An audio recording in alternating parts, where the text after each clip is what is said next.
Yeah, it's time. Top 5 supports. You all asked for it, and I finally got around to getting it out. Now, it was about a week and a half or a week later than I wanted to get it out, but we got it out, and I hope you do enjoy this video because we have a lot of good information in this video for each one of these supports, and it gives you a good idea on who you should be playing right now. And honestly, in the long term of Paladins as well, all these champions I think will scale well over the years. So if you're looking into a support to buy and to play and to main, these are all a great choice. Question of the day: after watching this, before watching this, I don't really mind when. What are your top 5 supports? Let me know down in the comments below. Also, be sure to check out our membership program on YouTube. This has a ton of really good perks, including coaching, announcements at the beginning of the video and at the end of the video, depending on your tier. So be sure to go check it out. But without further ado, this is a long one with all top 5 supports because I always in my top 5 videos have a ton of information that's useful for each character. So with that being said, let's just jump right into the video.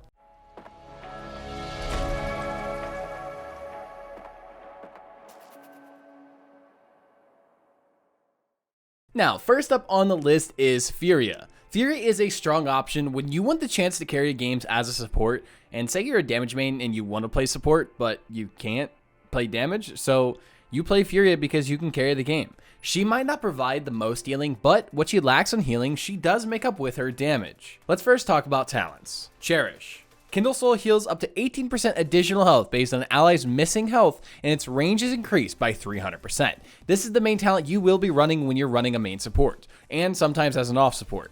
Exterminate. Now, with the nerfs to Exterminate, I don't think it's that good as an off support, so I see a lot more Cherish being run, but Exterminate's still not bad. When Pyre Strike hits an enemy, champion, it stops moving and deals up to 100% more damage on enemies under it, increased based on the number of hits they take. So the more they're under the beam, the more damage they're gonna take. Now, Solar Blessing is a weird one. I don't think it's very good, but I do like the changes they have made, quality of life changes. Refiring Pyre Strike to stop it in place. Any ally in the beam is healed for 100 health every 0.05 seconds. This is really good, but next patch it will be receiving a buff, which might make it a bit more viable. Solar Blessing, increased health every second from 2,000 to 3,000. That is a massive increase.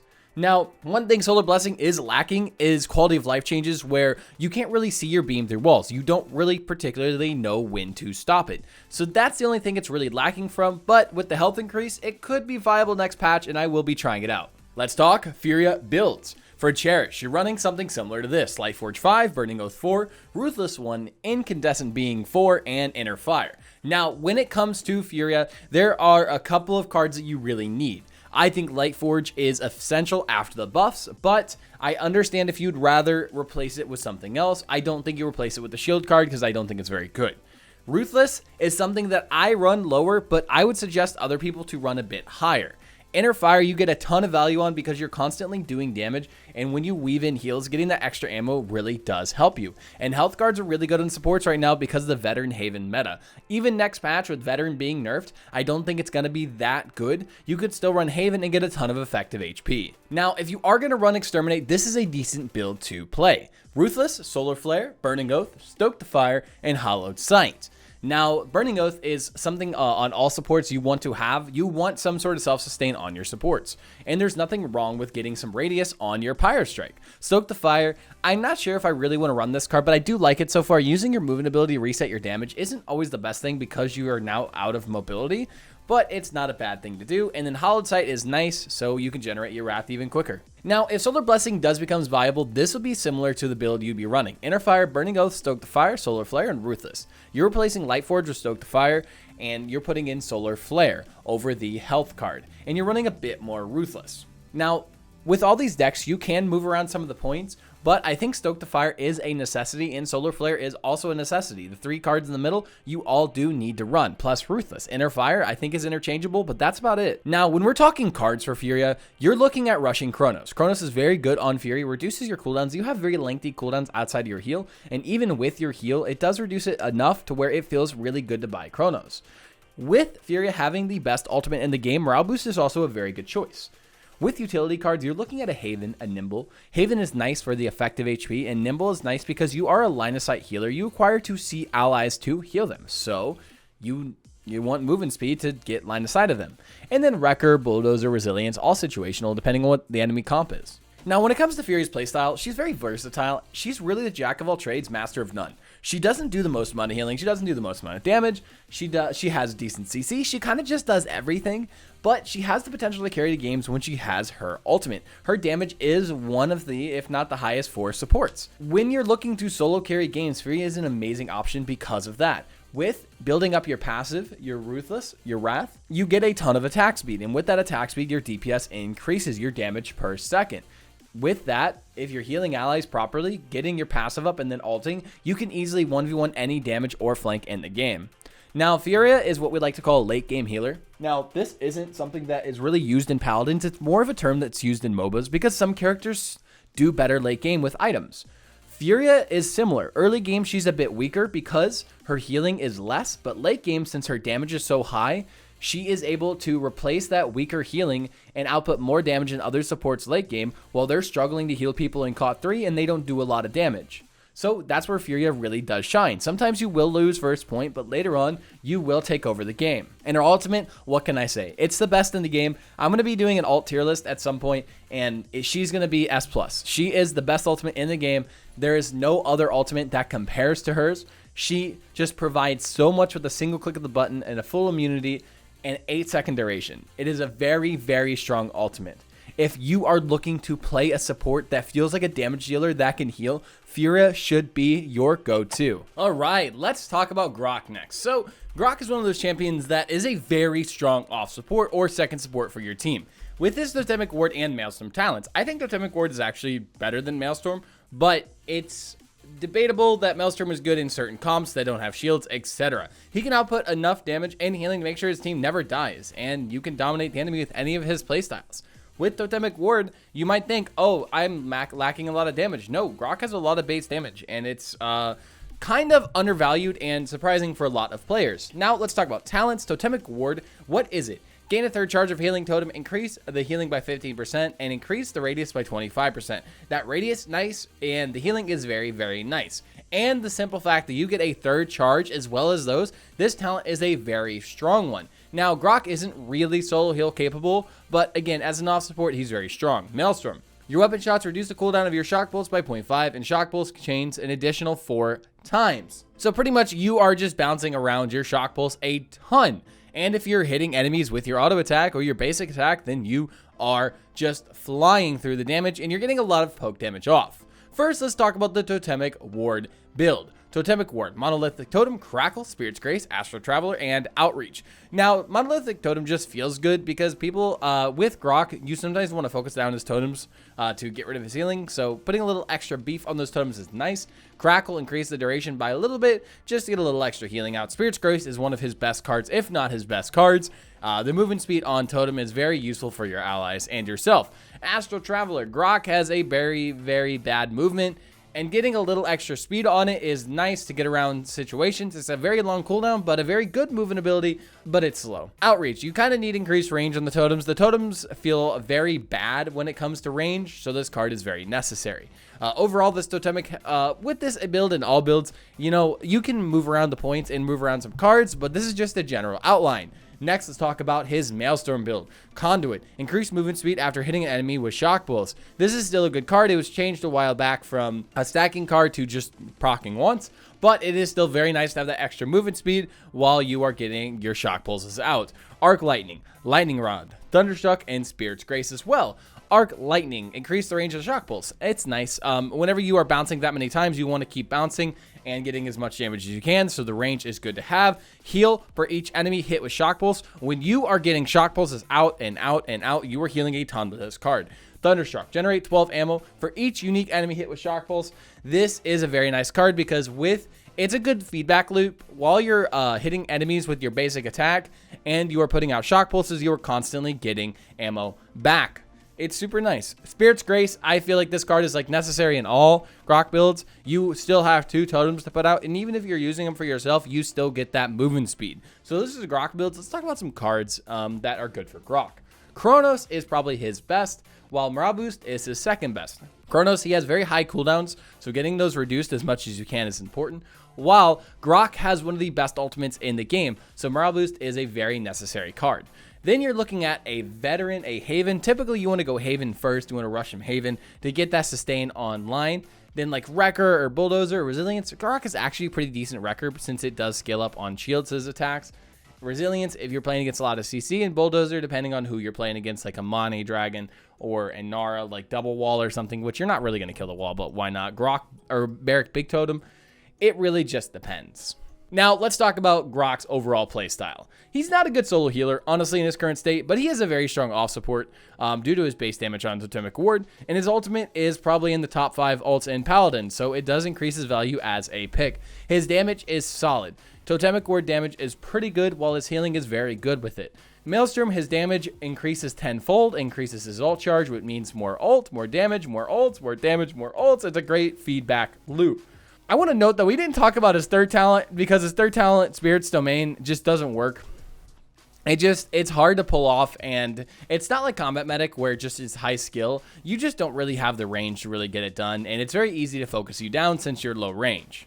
And you're not tanky enough for the low range like Lilith.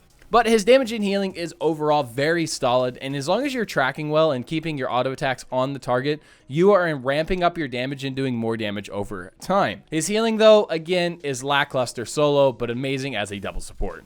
Grohk, very strong off support, and you should try him out whenever you need a second support pick for your team. All right, let's talk about the big tree man, Grover. So, overall, Grover is a very strong support. He is probably a more difficult support due to having to rely on positioning alone to do well as him, because positioning is everything on a support that has a very low range. He has very high damage though, and he plays well for his team. With next patch, he is getting some reworks. Now, this is recorded before the patch drops, but we are going to be discussing what it is now and what it's going to be in the next patch. That patch is going to release next week when this video drops. So be sure to go check out the changes for Grover, and we're probably going to have an overall guide on Grover and how he's feeling about a week into the new patch. So first, let's talk about talents. Old Rampant Blooming. Allies healed by Blossom will heal for an additional 300 over 3 seconds. This needed to be reworked. It wasn't very good. It got reworked to heal a burst of 500 and additional 300 over 2 seconds at the location when you are finished vining. This is a very unique talent and can honestly be kind of good. I was not able to test it in PTS due to issues with it not working and them not having it updated in time. So I hope it makes it to live, but we'll see. I'm very excited to try it out though, and we have a very unique build for it. Next is Ferocity. This is also a very viable talent. Increase your damage scaling over distance by 60%. You just do more damage with Grover. Damage is amazing. With supports, damage over healing a lot of the time. Damage is so good for supports because it equals ult charge, and it's another form of utility you provide to your team. Even though you're not going to do top damage, you are helping and assisting in kills, and Ferocity does that well and probably will be the best talent moving forward into next patch. Deep Roots. This talent was terrible for the game. It was good for Grover, but terrible for the game. Crippling Throw will now root and slow the initial enemy hit and chain and slow the effect up to 3 times. Terrible for the game. Very low cooldown ability and constantly providing CC no matter what. If you bought Resi 3 or not, it still was annoying to play against. Now it's been reworked. New Crippling Throw chains to nearby enemies up to 2 times, causing a healing aura to manifest around them, healing nearby allies 100 every 0.5 seconds for 2.5 seconds. This is a very interesting talent. I don't think it's going to be very viable. It doesn't sound very viable. The healing numbers aren't enough to make it really worth it.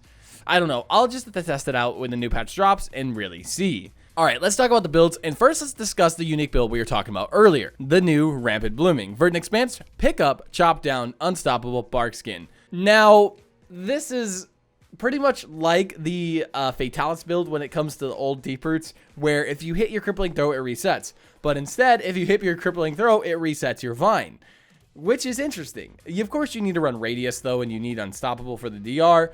But running Chop Down and Pick Up together might equal way more healing than Deep Roots provided. I'm interested to see how it plays because I really don't know because it wasn't working in the PTS. So we'll see. Now let's talk about Ferocity. This is very similar to an old build or a new build for Deep Roots. It's very similar and you're working off Fatalis again. Fatalis 4, Chop Down, Verdant Expanse, Unstoppable, and Adrenaline. Adrenaline is an amazing 1-point card and can be a 1-point card for any build. This build feels really good as a main support. You're kind of just outputting the healing as long as you're hitting your crippling throws constantly. If you would like, in this build, you can replace Fatalis and run Perennial 4, reduce Chop Down by 1, and run Perennial 5, actually. And it feels really good. You can reduce Chop Down to 1 and put it into Verdant Expanse. There's a lot of things you can do with this build and adjust it to your own playstyle. And with that being said, let's look at the build where it's pretty similar. A new Ferocity build. That was one version. This is the other version I was speaking of. Perennial 5, Gentle Breeze, Verdant Expanse, Fatalis, and Adrenaline. Now, again, when it comes to these builds, you adjust it how you need. If you are a newer Grover player, I would suggest a higher Verdant Expanse. I would reduce it out of Fatalis and put it into Verdant Expanse. If you want more, you take one out of Gentle Breeze. The movement speed, though, is very nice for your allies, and it lasts for 4 seconds, and it has about a 50% uptime. So the constant movement speed on your allies feels good, and your team's going to enjoy you running that. Now for cards, Grover has very high cooldown, so Kronos is always going to be good. Morale Boost is the second pickup, no matter what. With you canceling your ult on Grover, which if you don't know how to do and you want to see why it's useful, be sure to go watch my short on it. But Kronos and Morale Boost are your core 2 items. Then you're looking for a Haven. Then a Wrecker, Bulldozer, Resilience situationally, a lot of situational cards and Paladins. So really you're looking for the core of Kronos and Morale Boost, then some Haven, and then a 4th situational card. Now, Grover's playstyle, overall, he is very versatile, though he's not easy to pick up and just play since he requires a good deal of positioning. But once you learn him on what maps he's good, you'll be set, which I do plan to do a guide for each support and talk about their best and worst maps, but it's on the back burner for now because I'm working on other things, like still working on the Lilith guide. I swear it's getting done. I've just been very, very busy. Now, when it comes to Grover, his damage and healing, Grover's damage is very, very good. He does constant poke damage. His axes are unlimitless, and it scales really well. And you do constant, consistent, like 500s if you're hitting from the correct range and you're healing from the correct range. Grover feels very good when it comes to damage, and damage, again, is very important on supports because late game, healing falls off hard, so you have to provide something for your team that's not healing. But when it comes to Grover's healing, it is much better than a lot of people think. The constant tick around you for 100 a second is very, very nice. And it really does keep allies alive more than you think. Because you don't see those numbers and because it seems so passive, you're like, meh, it's whatever. But it really does help. And then you have the burst damage or the burst healing. It's great for Grover. And then his ultimate, the fact that you can cancel his ultimate and keep ult charge percentage pretty much means his ultimate is a extra cooldown. And if you're doing everything right, Grover is one of the strongest supports in the game. Next is the Shatter Goddess herself, Io. Now, Io is probably one of the, if not the best supports when creating this top 5. She is an extremely strong support. She does everything, and she's becoming a jack of all trades, master of everything. But she does really excel when it comes to solo healing. Because she can quickly burst somebody up with her quick heals on her right click and on her lifelink talent. And honestly, her healing output is almost enough to contest with double support, and that's why she is so strong.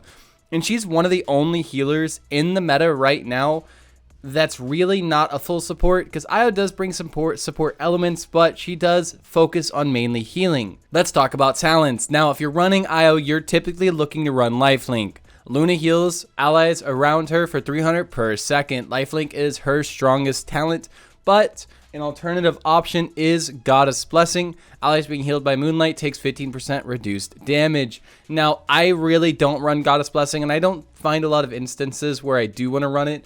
Sometimes I do like it where I don't have a very beefy tank and I have a lot of flanks, but I still would prefer Lifelink for the healing for myself and the extra top off ability for other people. So I typically would go with Lifelink, but if you run Goddess Blessing, no shot to you. When it comes to builds though, that is kind of up in the air with Io, and a lot of people have different preferences. So here are my builds. Lifelink Health build. Health 5, Moonlight Garden 2, Sanctum of Faith 4, Spirit Arrows 2, and Restored Faith 2. Now, let's make a note here. Some people like Protectors over Sanctum of Faith. And guess what? That's okay. If you prefer to run that, that is your preference, and it depends on your personal playstyle. Protectors regenerate 2% of Moonlight every 1 second within 30 units of Luna, and not using Moonlight. If you play around Luna a ton and you use it mainly for yourself, run Protectors. If not, run Sanctum of Faith. I personally am using Luna typically with my allies, and I'm not within 30 units of it.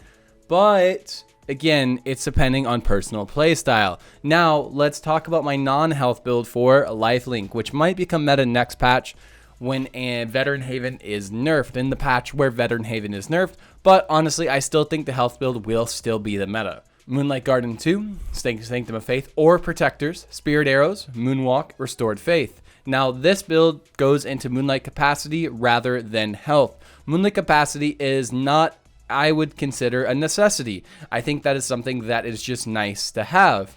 That's why I run the health build in 99.9% of my games, because I prefer to have that extra tankiness and survivability to stay alive, to heal allies, and output the most damage, because right now in the current support meta, damage is everything.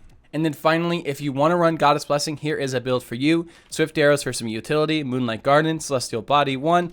Again, with all 1-point cards, they are very unique to your own playstyle, and there's a lot of them that, you know, are interchangeable, and this is one of them. Sanctum of Faith 4, Restored Faith 3.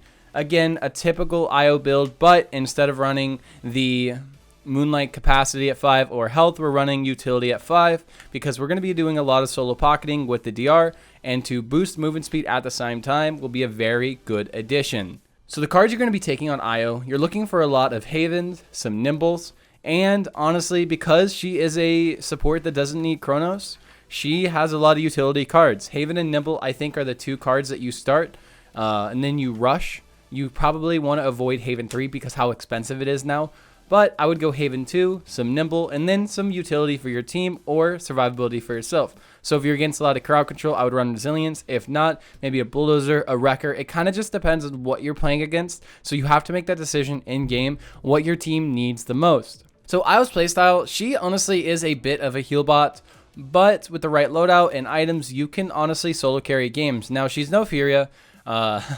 She can't just get in there, ult, and then kill the entire enemy team. But IO does consistently output a decent amount of damage, and if you're placing Luna correctly and in very good positions, Luna actually does a lot of damage, and it's very underestimated and undervalued damage because it's just consistent damage, and that's IO in a nutshell. Consistency, consistent healing, consistent damage, consistent everything. Now, where IO is lacking, her ultimate. That is the one thing that's stopping her from being S+ tier OP. Her ultimate kind of sucks. Now, if you want to watch my IO Techs shorts, I have a ton of shorts on techs in the game, and IO ult does have a tech that makes the ult way better. All it is you look straight down to the ground and ult on a flat surface. If you're ulting on a hill straight down, it gets really weird. But if you're ulting on a flat surface, the ulti will slowly roll and take the person and pick them up and absorb them and move them forward.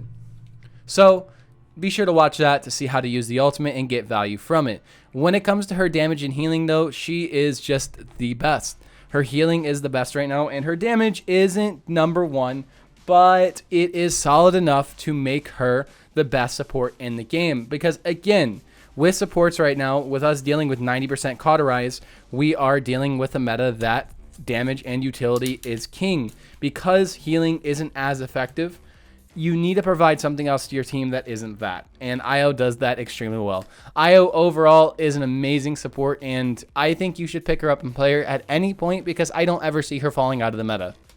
Now, for the last support on this list, she had recent buffs that I think make her a top 5 support at all levels. I think at the highest level, she is not going to be the most OP, the most broken ever. But I think at lower ranks, platinum and below, she is an extremely strong support that can carry your games, and that is Seris. And like on these top 5 lists, I usually do have one take that is, let's just say, out there, and Seris is it. But let me explain. She does well at lower ranks, and a lot of the player base is lower ranks. So if you're coming at this with the mindset of higher rank only, you're probably right. She's not top 5. But if you take a step back, she definitely is. With her recent update, though, adding utility into her base kit with Agony being base kit, she was only for new players in low ranks, and honestly, that might not be enough to put her at top 5, but Because they added utility, they buffed her ultimate. I think she is easily a top 5 support. For talents, let's first talk about Soul Collector. Each soul charge you detonate with Ren's Soul increases your maximum health and weapon damage by 2% until you die, stacking up to 12 times. This talent is very nice on short maps to have extra tankiness, and honestly is pretty viable. I don't think it's bad, and I think it's, I don't know, I like it. Mortal Reach. This is the one you're running on a decent amount of maps. Increase the range of Restore Soul by 300%. Reduce the time between healing ticks by 20%. This does increase your HPS and increase your overall range. This is the main go-to talent. Now, when it comes to new Agony, I personally have not made a decision yet if it's good. I need to run a lot of numbers, and I don't enjoy running numbers. So I'm still struggling. If anybody wants to do it and give me some math down in the comments, what's better, feel free, because I am meh. I think on shorter maps that you do not need survivability, Agony might be the play. For each stack of Soul Orb you detonate by Ren's Soul, your next Restore Soul ignores 5% anti-healing, excluding healing disable effects up to 25%, 5 stacks. For up to 10 seconds. Right now as it works, the way it feels is it puts Rejuvenate on your heals per level and per stack. But it's for every heal in the next 10 seconds, not for the next heal. It's every heal. So it is actually pretty decent. It's not working fully like it says, and it either should probably be reworded rather than reworked, because I think the way it is now for every heal in the next 10 seconds is way better than the next heal. Agony is a strong choice, and I think you should play around with yourself to figure out your opinion on it. Now, when it comes to builds, I need to make an important note now before we discuss this. One card in particular, Veil. I run Veil at a lower level. I do not see the need for me to run it higher, because I am usually aware enough to hit the button fast enough and know when I'm going to need it preemptively. With a lot of newer players and a lot of players in general, they run a high Veil. Now, let's talk about the build and then we can discuss why. First build, this is a like mortal or agony support build, and I think this is crucial. Blood Pact and Umbral Gate, her two best cards. You need the self-sustain and the movement speed are so good. 40% with the mark. Even though you're going to be detonating with Agony, you're still getting marks constantly. Spirit Leech 1, an extremely efficient 1-point card. Fade to Black I like running, and then Veil. Now, why do I run it lower? Because I can do it preemptive. Why should you not? Because you're not very good at Seris, because you're newer at the game. Don't be afraid to run Veil 5. Take some points out of Fade to Black, take some points out of Umbral Gate, and run it if you need it. So that is the one caveat to these builds. Now, if you want to run a Soul Collector off support build, this is something I came up with. Umbral Gate 4, Revenant 4, some extra ammo, Veil, and then Blood Pact. Now, Soul Collector off support you don't see very often, but when you do see it, it actually works kind of well, so I'm kind of surprised you don't see it more often. And it works especially on shorter maps, so if you want to give it a try, run it some casuals and just see how you like it. Next, let's discuss cards. Chronos, Nimble, Morale Boost, all extremely strong cards. Yellow cards are queen on Seris. Chronos is nice because it takes 0.2 seconds off your heal per level. Nimble, any healer that requires line of sight to heal enjoys playing with Nimble, especially when their ultimate is okay and they don't need to run Morale Boost like Grover, like Furia. Morale Boost, her ultimate is now stronger because you can detonate it midair, so that definitely does help. And then you're looking for situational items like Resilience, Bulldozer, Wrecker, etc. on her. But yellow cards are queen and you should run them. So for Seris, one thing Seris is desperately lacking is damage. When you are healing, you are locked out of all damage, and then your damage is so inconsistent and hard to land and hard to consistently land that she is lacking. Now, I personally would like it to where Seris, when she heals, it is just something you put on someone and then you can keep auto-attacking, because she is desperately lacking the damage to be a full support. She does have supporty elements, but right now she is still a heal bot because she does now provide a stun, but she doesn't provide the damage you want to look for. Her playstyle, like I said, is kind of heal body. You're kind of just sitting back and pocketing allies and not doing much else for them unless you're running a Soul Collector build and you're playing more aggressive while getting the heals off. Her healing, though, is spectacular. Her HPS is amazing, and you can quickly top off anybody you need. Seris overall, I think will need some buffs to be viable at a higher end, or I should say meta at a higher end, because she is definitely viable, but she isn't meta. She is a good champion for most ranks, and if you just need a support to play and you want to get into one, Seris is really easy. Thank you all for watching this top 5. Supports are my bread and butter, so I really did enjoy doing this one. I really love this role, and Paladins does it right compared to most hero shooters and class-based games in general. If you did like, again, be sure to like, comment, subscribe for the algorithm to push this video out there and share it with your friends. But I hope you enjoy your day, night, evening, morning, dawn, dusk, or whatever it is where you live, and I will see you in the next one. Later. Thank you to my biggest supporters, Jacob, Tavian Austin, Jusu, and to all other supporters, thank you.